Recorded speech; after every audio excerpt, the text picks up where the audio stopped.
पुन्हा एकदा आमच्या दिलीपराव मोहिते पाटलांना उत्कृष्ट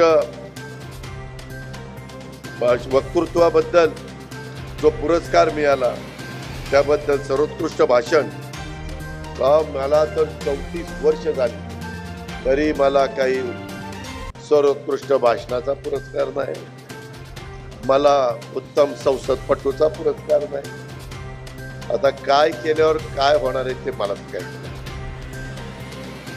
काय सुधारणा सांगा की दादा जरा भाषणात हा बदल कर म्हणजे तुला उत्कृष्ट भाषणाचा पुरस्कार मिळेल. सभागृहात दादा तू असं वाग, अजित असं वाग म्हणजे तू उत्तम संसदपटू होशील.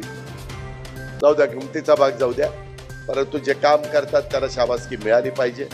त्याच्यातनं त्यांना हुरूप येतो, इतरांच्या मध्ये पण इच्छा निर्माण होती, अरे त्यांना मिळालं मला काय नाही मिळेल, आणि तो आणखी जोमाने कामाला लागतो.